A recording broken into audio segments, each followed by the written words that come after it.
Welcome to Recharge, brought to you by Remax of Michigan, where we share real stories, real strategies, real estate.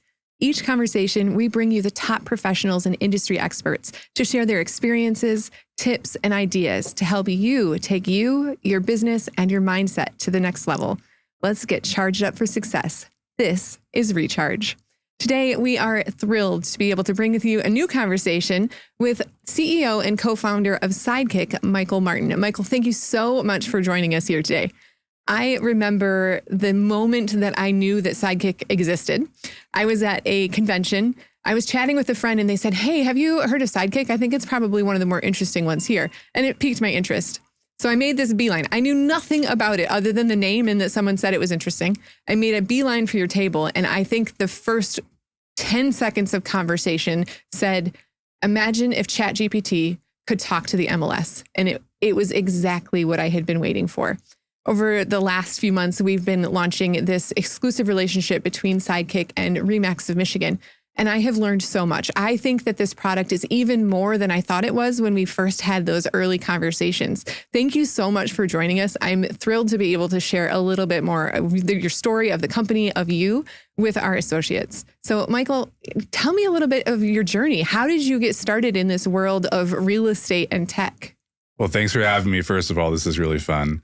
It's been a long journey. I started my career in finance and private equity. So I was working at Apollo 2008, 9, and 10 during the recession. Great time. Great time. At the time, among other companies, they owned Realogy. And so I had a view of that business from a high level, but didn't know too much about the agent-broker relationship. And then changed careers. I ran a large digital kind of product agency for 10 years called Code and Theory. Amazing experience. We had clients like Bloomberg and Vogue and the NBC Olympics and Adidas, just building large-scale digital products and experiences. And through that experience, obviously got very embedded in technology. And in 2018, I was living in San Francisco. I met my co-founder, Justin, who had been an agent his whole career and had been at different brokerages. And at the time, we both started to think about what does the future of that industry look like, and got inspired to start a tech-enabled real estate brokerage called Avenue 8, which launched in San Francisco on March 6th of 2020. 3 days before shelter in place. You've got great timing. Right, which at first we were like, what have we done? Yeah. But ended up being really auspicious timing because nobody could go to the brokerage office anymore. They needed a virtual solution. They wanted more technical support. And people were buying homes. Rates were 2% and everyone wanted a home gym and more space. And so we grew quickly, and along the way, we're building technology. And fast forward to 2023 when ChatGPT had taken the industry by storm. This idea of like a custom GPT came out where effectively you could take a front end from ChatGPT and connect it to an API. And so that day I told the team, stop what you're doing. We connected a GPT front end to our data fabric, called it Sidekick to be the first AI assistant for real estate. And that ended up eclipsing everything else. And we created a new company called Sidekick, and that is all that we do now. And so Sidekick is a really like an operating system for real estate that kind of combines the power of language models with all the data and workflows that matter to agents and brokerages.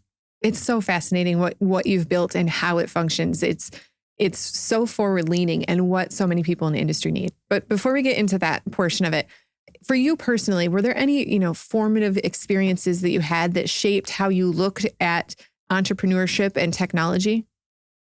100%. I mean, I think going back to my experience during the recession at Apollo, I had a very clear moment where I wanted to be building, right? Not just kind of financially engineering businesses. And working at Code and Theory and being so kind of tactical with clients, with teams, understanding kind of, why did we receive this RFP? Like, what is happening in that business that caused them to want to redesign their entire digital infrastructure? It was like a really exciting transition for me. And I think taking that further into building Sidekick, for the last 6 years, like I've woken up pretty much every day thinking about what can I do to make the life of an agent or a brokerage owner better or easier or make them more successful. And so this really is like the culmination of that entire experience. Well, we're so happy that you found your way down that path to get here. You talked about it a bit, but just to pull back the curtain a bit more, Well, how did your background in real estate specifically influence the way that you approached this tool of Sidekick? I think it's really easy to intellectualize the problem of real estate. Like there's been so many, really smart technology founders who kind of come in and they look at the industry from an outsider's perspective and they say, well, we don't even need real estate agents. Like technology can do all of it. And the reality is that real estate is incredibly nuanced and complex. And there's, so much like add a regulatory layer on top of that, right? And so building for that industry becomes quite difficult. Every agent is like 80% similar in what they do every day, but that last 20% difference is so different that when you're building technology, it's really easy to like optimize for a local maxima on the graph of like behavior. And so you end up having a lot of fragmentation of user experience. I think having run a brokerage for 5 years, which at its peak was doing about $1 billion a year of volume, and we had 500 agents, you understand like all the different nuances of transaction management, of CRM and relationship management, of the data side, of how commissions get paid. And just, it's a complex orchestration that also presents itself as one of the most ideal use cases for AI, right? Because you have all this unstructured data, all this unstructured information, a rules engine on top of that. And if you can train an AI model to effectively understand sort of the sequence of events, it can be a real force multiplier on time savings, on efficiency, on ultimately like output. And I think time savings and efficiency, I want to recognize you a bit on this because I have talked to many technologists, many investors that want to come into the space and make money in the real estate space with technology, and they don't understand the real estate transaction. They don't understand real estate agents. And I picked it up so quickly when talking with you of, okay, if we move forward with this product, if we're bringing it to agents, here's the reality of a real estate agent's life and how they need this tool, how they might not slow down to learn the tool. And you inherently knew what those obstacles and objections might be, those challenges. And we were able to, I think, accelerate our problem solving on bringing this into the everyday life of an agent so much more effectively. So I love that you have that background of understanding the agents and what they do, the understanding the organization of a brokerage, of the technology that we all need. It's been fantastic. So great partner there. Now, to kind of swivel a bit into the higher level of AI, just AI in society. If I have you here, right, I want to be able to tap into all of this information. AI is transforming industries across the board, not just real estate. What do you see as the most exciting developments in AI in society? I mean, personally, I'm most excited about the impacts it's having on science, right? On drug discovery, on bioengineering, on longevity. I think the amount of information that an AI system can process to sort of unlock new modalities of healthcare is incredibly exciting. And I think in any mission of building AI to be broadly beneficial for humanity, how can you not address the human element of, our health? So I think that's where you're seeing a lot of incredible breakthroughs in material sciences, the impacts on, carbon offsetting and carbon removal. I'm really optimistic about the impacts it's going to have on just sort of like healthcare, wellness, and the environment. Oh man, I could talk for hours on that because I'm right there with you. I am so excited to see what it can do in so many avenues. But we want to have a fair and transparent conversation here today. As many great opportunities there's concern about it as well. Are there any aspects about AI that keep you up at night and of what it could mean? Certainly. I mean, I think the implications it'll have for national security are real. And it's sort of an inevitability, right? And I think that it's really important that the U.S. maintains leadership in that. It's always what our hope would be on that one. One of the hot topics that I love to have almost philosophical conversations and debates on is when it comes to AI and the ethical concerns. Now, we're familiar and versed in this conversation, but for many people that are listening today, they may not know what we mean. So if you were to explain at a 10,000 foot overview, what are the ethical concerns related to artificial intelligence? There's a lot of ethical concerns.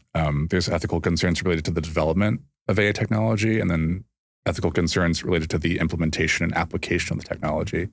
On the development side, how do you train a model? A model is trained on a corpus of information that can come from lots of different sources, and it is then calibrated with different weights and biases to kind of optimize for an output, right? And so you have to kind of train a model with information that, to your best ability, ignores fundamental biases that might exist in the training data itself. So where is that information you're training coming from? Is it balanced? How do you pick up on sort of intrinsic biases that might exist in the sort of the model training, so that the outputs don't have that same sort of bias carried through. That's on the training side, right? And the model building companies have, I think, been quite thoughtful about how to do that, right? Having red teams, having safety teams that can, really just focus on that. On the application of AI, it's really open-ended. Like any technology, it's a creative canvas for expression, and there's so many different ways you can use it. And we're seeing, recently OpenAI put a report around how ChatGPT is being used, and it's pretty broad, right? And one of the ways that it is being used is as a personal companion, right? So if you're building a somewhat intimate relationship with AI technology and giving it information about yourself and relying on it as a support system, there's inherent risk in that. And so I think, bad actors can exist anywhere, and they can manipulate and use technology for bad purposes. But I think fundamentally, that's an expression of human nature versus an expression of the technology itself. I think that's fair. Now, for an everyday person, does this matter? Like, what's at stake here? Is it something, do we push it away because of the risks, or how do we accept that in the same vein that there are many, many opportunities, there's also some of these challenges? I certainly don't think it should be pushed away. It doesn't need to become central to everyone's life, but it's not something that is going to reverse direction.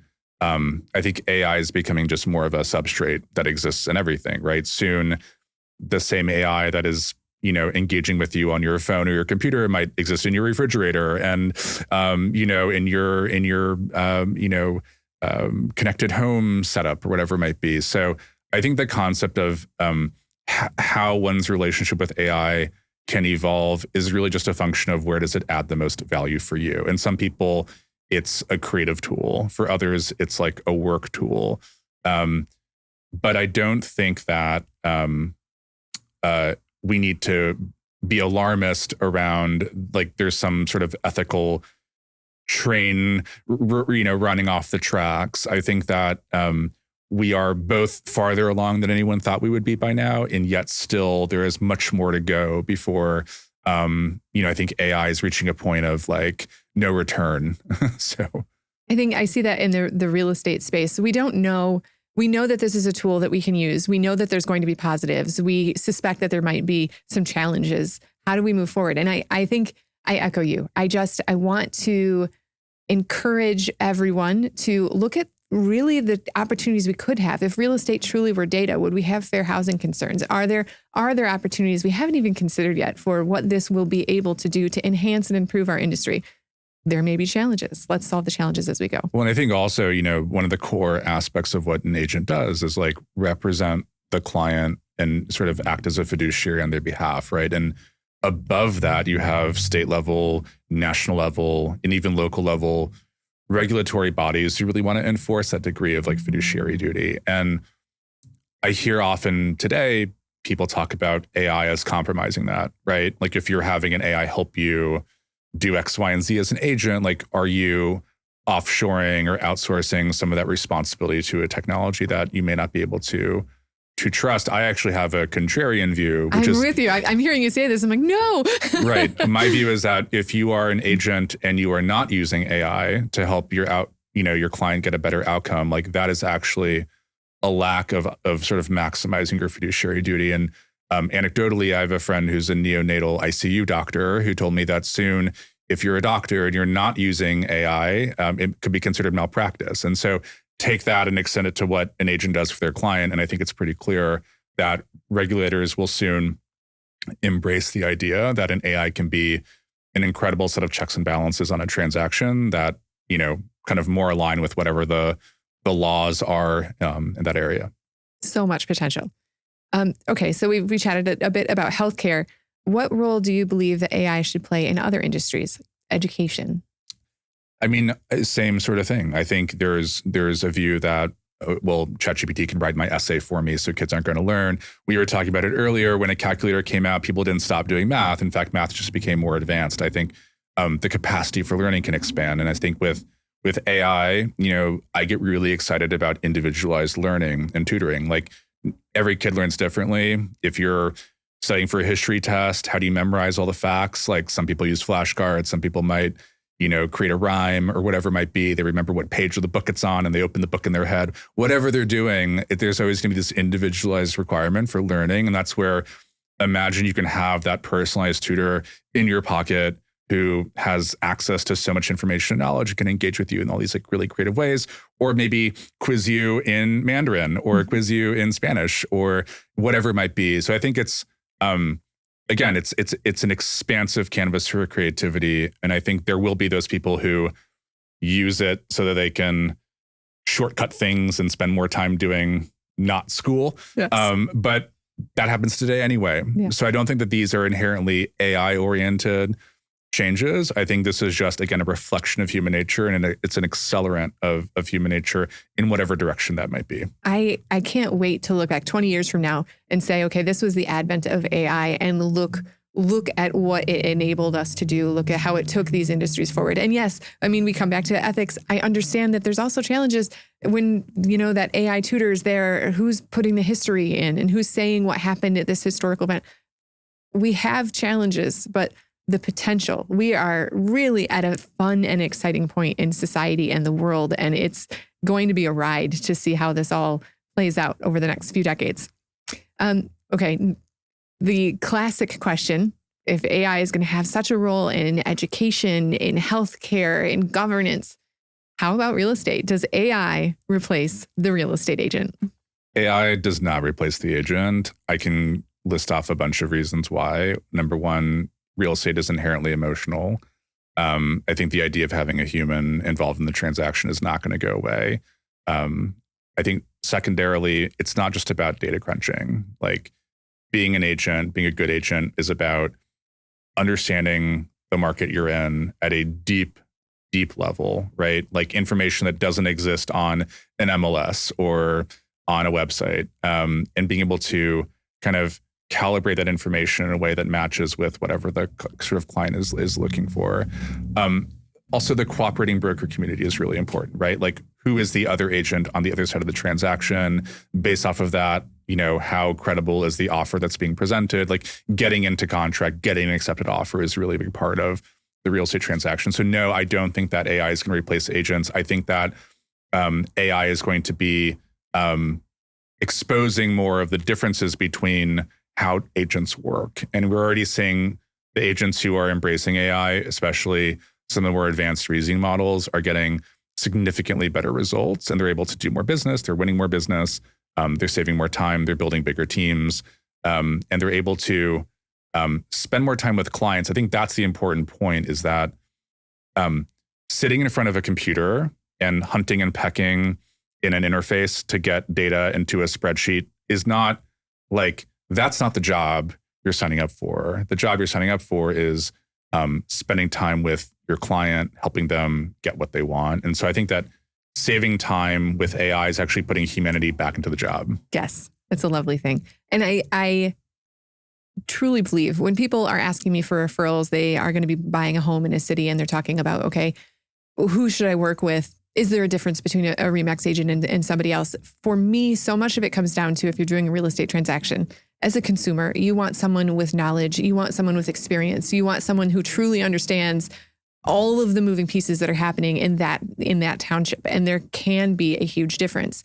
If we know that knowledge is one of the key components to being a top real estate agent, learning how to really successfully use this technology to enhance your knowledge, to enhance your ability to access and articulate that knowledge, that's the game changer. That's how you're moving ahead. And one also, I think, most buyers and sellers now are using AI, right? So if you are an agent, you're from LA, you probably have a different market than we've got, but yes. I don't know. I think ChatGPT adoption is pretty ubiquitous. I mean, they just, hit 700 million weekly active users within 2 years of launching. And I'm sure a big portion of those are in Michigan. And I think that, if you are an agent and your prospective client is asking you, how will you be using AI to help get a better outcome for me? And your answer is, I'm not, or I'm just using ChatGPT. Like, that's not a very confidence instilling answer. So I think part of the mission we have at Sidekick is to provide that sort of value added kind of AI native tool that can give you as an agent like a real leg up over whatever access or information your client has. Well said. Well said. So you were leaning into this, but real estate is a relationship driven business. How does AI enhance, not replace, the human element of what our agents do each and every day? I think it's a couple things. One is, freeing up more time to be client facing as opposed to being behind a computer screen. I think AI does that like in spades. Yes. I think also the personalized element of communication, like it is a people business, but there are realities around bandwidth and how much work someone can do. And if you are, emailing 100 people in your database, an email market update, and it's the same message to all 100 people today, that message could be different in 100 different ways if you incorporate AI as part of that, right? To sort of quickly synthesize and customize the message based off of who the person is, based off of what their needs are, what house they currently live in or want to buy. And so I think that creates a deeper relationship, right? Because you're receiving a piece of messaging or content that it feels a little bit more like built for you as opposed to just blasted to everyone. And I think there's a bit of like, I think at this point, like we all kind of know that when we get large emails, like no one is like sitting down really writing, "Hi, Michael, like this email's not just for me." But I think it smell automation, right? They can smell, right. The automation is so evident, and I think that it's also happening now where there's a lot of AI generated content, and so I think that there's a sort of natural presumption that the message I'm getting might have been informed by AI. I think what's going to happen is that you as an agent, me as a consumer, will both be using AI in our daily lives. And in fact, your AI assistant, your Sidekick, and my AI assistant will be communicating, right? So if we're trying to schedule a showing and both of our AIs have access to our calendars, our AIs can figure that out. And so that you and I can stay above all that and not have to get into a scheduling conversation. We can just focus on the important, exciting stuff. And again, you have just answered so many people's hopes and dreams. Yeah. But again, it's like it puts the humanity back in the job. It's a lovely, lovely impact. All right. What are some of the most common misconceptions that you see that agents have when using AI in their workflow? I think when ChatGPT first came out, there was a lot of discussion around hallucination and just sort of like making things up. And I think that, that was true. And it can happen from time to time. But I think fundamentally, like the quality of the models have gotten so much better. And then particularly when you take a large model and pre-train it and put guardrails around it for a specific use case, like we have at Sidekick, you have a lot higher fidelity of accuracy. So I think that you can view an AI assistant as like a trustworthy assistant who has broader capabilities. Not to say you shouldn't always check your work.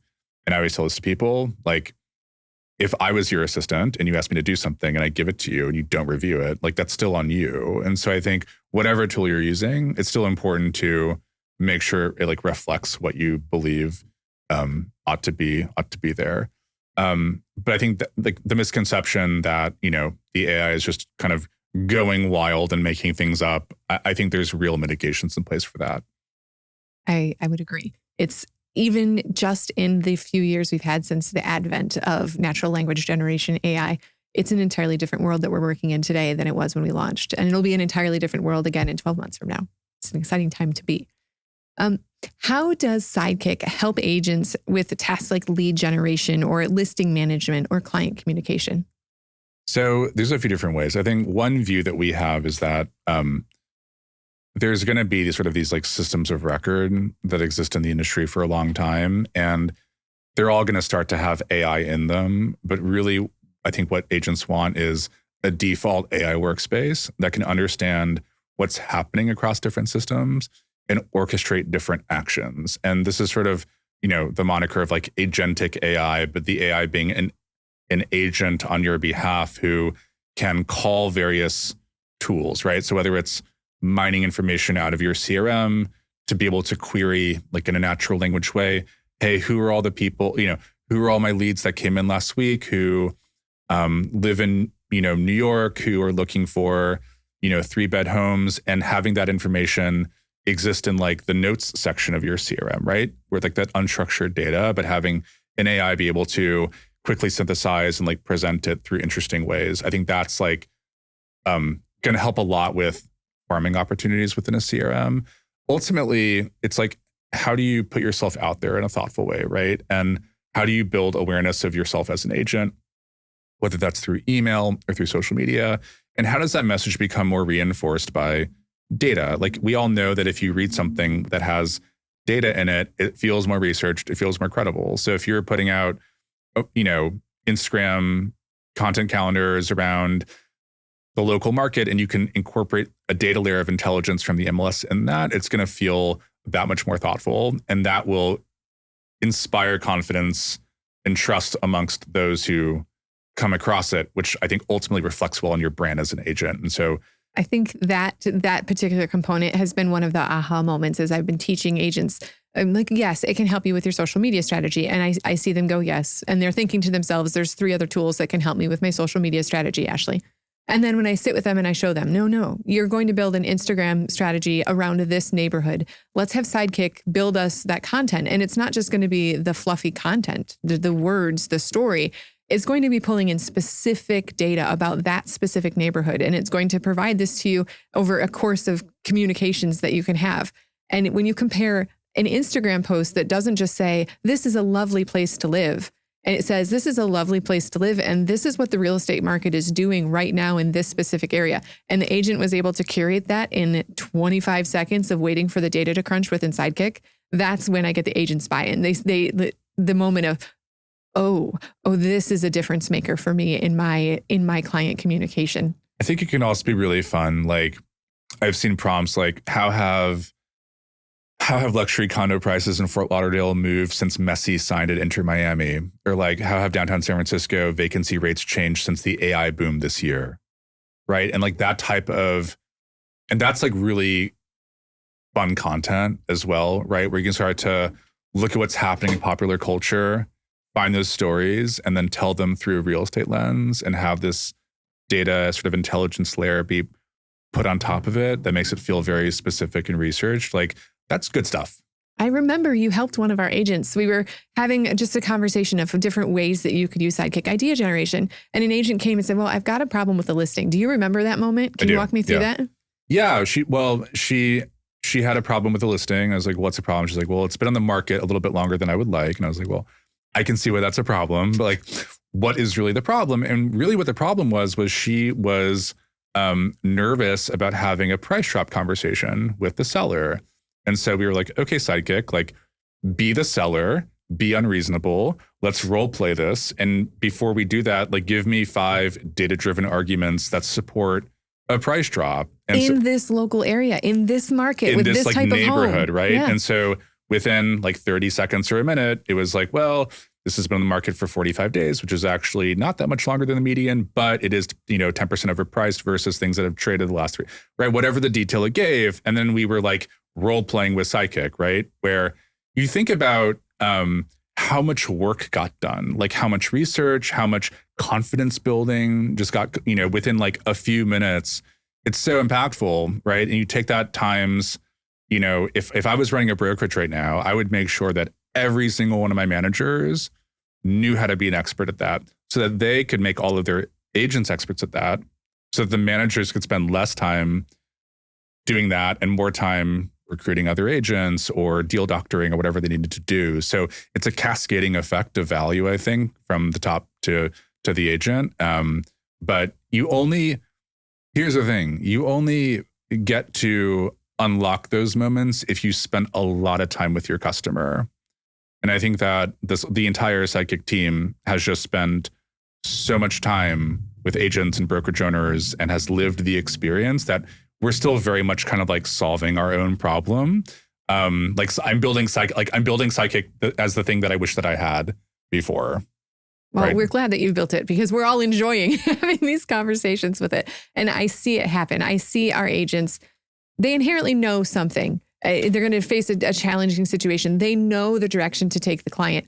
Every single human feels better if you have knowledge to back that up, if you have data to express why you know that you're right about the situation and be able to communicate that with someone. And it's allowing that to be exposed. Well, and just, to really ground it in the status quo, you have consumers who are using ChatGPT and asking those same questions about the market. And you're getting a result that is scraping information from sites like Zillow and Trulia or wherever else, right? And it's an incomplete view of the market. And so if you as an agent aren't able to offer a more complete view of the market quickly enough, then it widens the confidence gap as opposed to shortening it. I mean, just from the very professional, what is the elevator for so many of our agents? It's the fact that they have access to the MLS and all of the MLS data. Sidekick is allowing the agents to kind of mine that and be able to pull out the conversational points about the very specific real estate instances they find themselves in. And also without requiring them to know exactly what data project to work on, right? Like today or historically, you would have to say, okay, I'm going to do a search of 4-bed homes in Lansing, with these days on market, right? You're putting in the filters. And you might get an answer, but that entire data research project may not actually be the right thing to look at, right? Whereas with Sidekick, you could be like, this is the scenario I'm in, right? My buyer thinks that rates are going to drop. They want to wait because they think rates will be a point lower in a year. This is what they're looking for.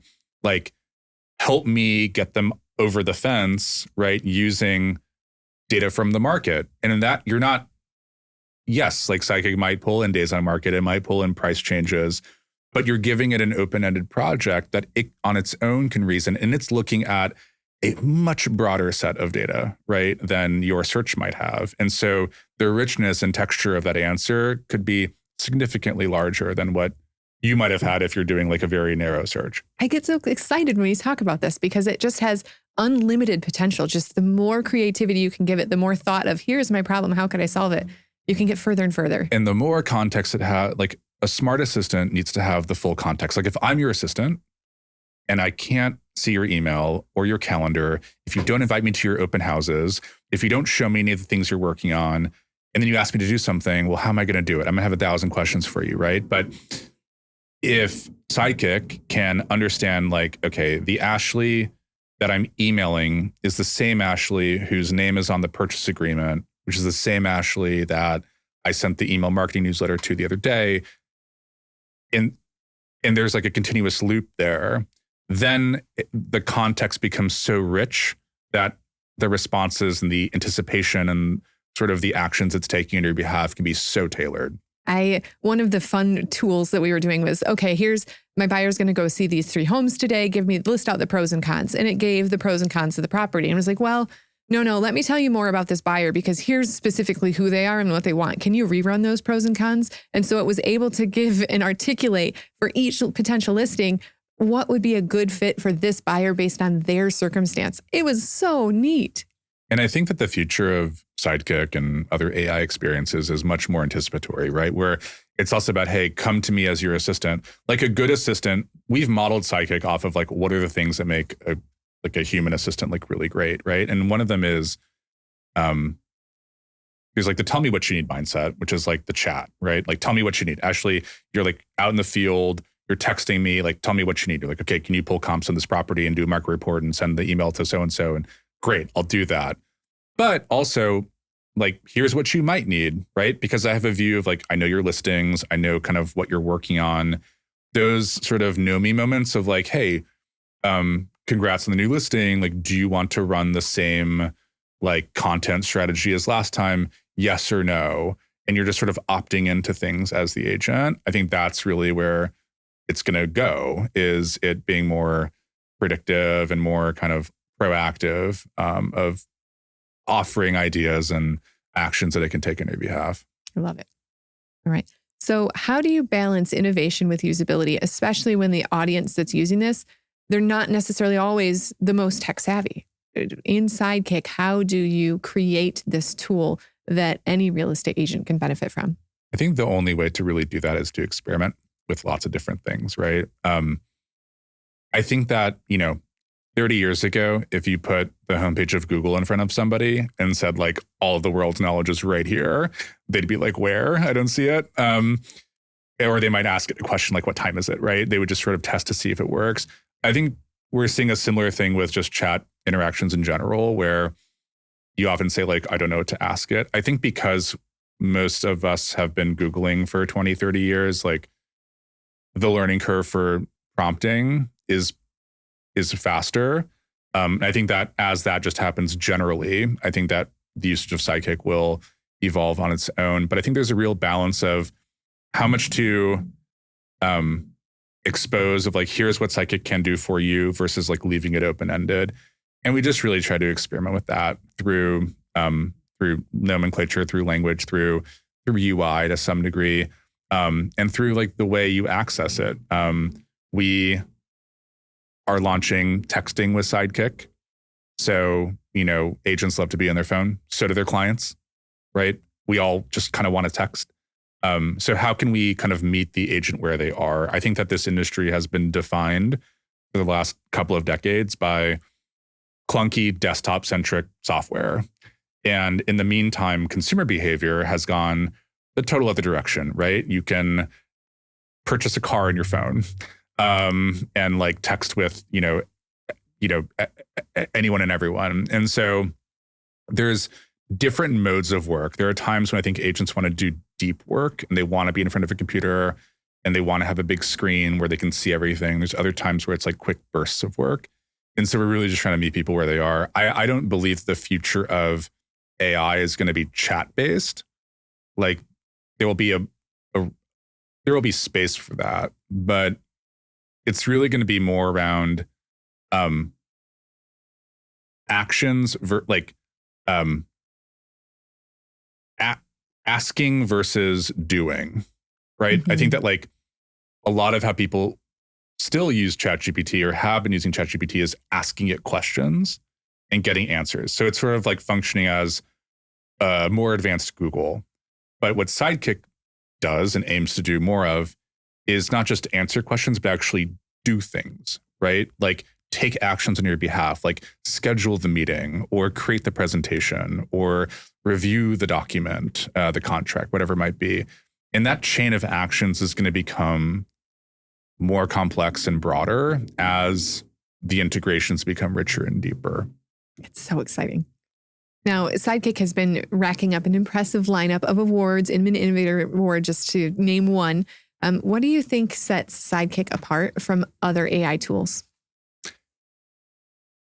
It's a good question. I think what sets Sidekick apart from other AI tools is it's not trying to be retrofitted into, like, an existing, like, workflow. It's really just its own thing. It's functioning as a broadly capable assistant that happens to be trained on and connected to a number of the data sources and workflows that matter to a real estate agent, but also has a broad set of capabilities that are just helpful to people in general, like managing your inbox, your calendar. And I think what you're seeing now is, in the industry, a bit of innovator's dilemma, where you have very large companies that have had very large market share for a very long time who are incorporating AI into their tools, but they can't go all in, because if they were to, it would actually upend the business model of their existing software. Ooh, politics. Yeah, we don't have that. We don't have that constraint. Mm-hmm. And so I think that that's a big differentiator, is that we're like a young, scrappy team that has lived that world for a while, but is able to, like, really think orthogonally, because we don't have any of the legacy constraints of existing systems or infrastructure. Where do you see Sidekick in 3 to 5 years? I mean, phone, keys, wallet, Sidekick. That's how I kind of think an agent will wake up every day when they leave the house. I think you'll have a license. You'll have E&O insurance provided by your brokerage. You'll have a Sidekick. I think that if you're an agent and I'm an agent, our sidekicks are interacting. And in fact, the experience of doing a deal together is better if we both have a sidekick, because our sidekicks can interact and offload information, like scheduling. Great example. If you have the listing and I have a buyer, we're trying to coordinate that 4-person schedule, like let the sidekicks figure that out.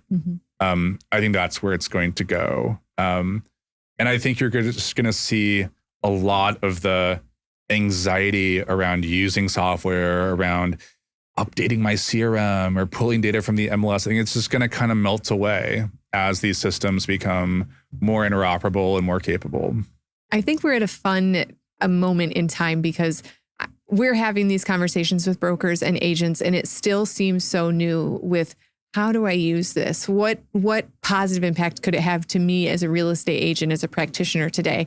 And it's a discovery phase. And I think that as we move forward from discovery, it's going to become almost an addiction and then a necessity. I think we have this conversation in 3 years from now, and it's going to be so interfused in what some agents, I won't say all, there's many different types of business out there, but it's going to be an essential component to being the top agent in an area. I always go back to like the human framing, right? Like if I were yours, if you had just hired me as your assistant, right? And it's like day one on the job and you're like, Michael, I don't know what to ask you. I don't know what to ask you. First of all, you wouldn't say that to me, right? And if you did say that to me, it probably is a reflection that you haven't thought about what you need help with. So in my mind, when an agent is looking at Sidekick and that's their reaction, like what do I ask it? I don't ask it. I sort of like ask it whatever you want. Like just what do you need help with? Like what do you want to ask it? I think once people see like how casual you can be with it and how open-ended you can be with it and how like goal-oriented you can be with it, it kind of removes a constraint. Because I think we're just so used to having to learn how a software program works, right? Like there's a predetermined workflow. This is the chain of steps you go through to do that. And you can't really break out of it too much. And in these generative AI sort of platforms like Sidekick and ChatGPT and others, it's much more probabilistic and open-ended. And so it really requires clarity of thought. And just like anything in life, like those that have high agency and high clarity of thought are usually going to be more successful than those who are a little bit foggy in what they need to be doing for their business. Yes. And you brought up a point that I have conversations with all of the time, because a new agent comes into the business, they start to learn the business, they start to do well at the business, and they get to the point where I'm pleading with them to get an assistant. Like your next step as an agent to continue your progression to success is to get an assistant to help you do these things. And they don't want to. They want to be in control of those aspects of their business. They don't know what they would ask that person to do. And I think what you've mentioned here is so true, that if I am a successful agent right now, I now have a virtual assistant. I don't know what to ask it yet. I don't know what potential it could have in my life yet. But once I unlock that, once I figure it out, it's going to be off and running, off to the races. And I would say that if you are a top producer with an assistant or with a virtual assistant, and you're not the one in the tool every day, your assistant should be using Sidekick. Oh, and we'll love it. We'll absolutely love it. Because they will become 10x more productive. Yes. Right? And so that $15 an hour you're paying is going to become much multiplied, right? Yes. In terms of the output. They can be an expert in marketing. They can be an expert in website content. They can be an expert in listing promotion. Yep, it'll be fantastic. I'm glad you brought up website content. I think one thing that has yet to really happen for real estate is the concept of like, how do you show up in a AI search engine, right? So like for the last 15, 20 years, the industry has been optimizing for SEO based off of how to rank high in Google. And the way that a human reads a website is different than how an AI reads a website, right? And so if you're in ChatGPT and asking what's the best AI assistant for real estate agents, it'll tell you Sidekick because it doesn't hallucinate, but also because it understands like how to pull that information from news articles, from awards, from customer reviews, from our own website.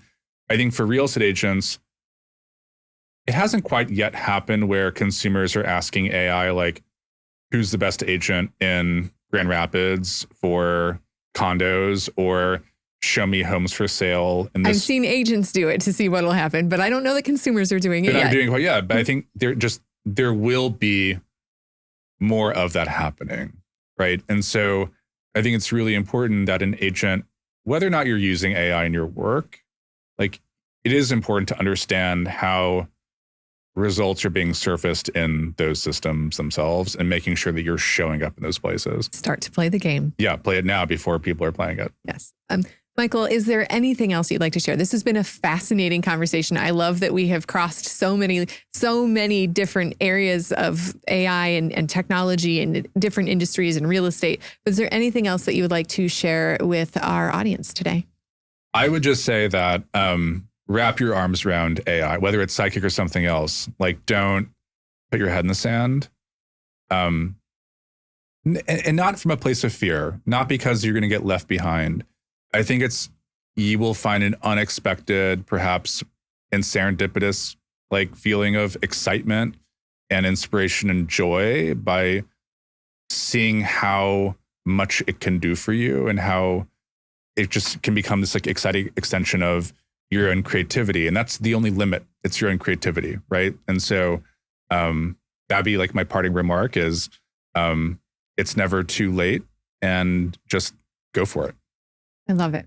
Well, thank you so much for joining us today. Thank you so much for listening on our philosophical conversations on all things artificial intelligence. We appreciate your time and we look forward to seeing you on our next episode of Recharge.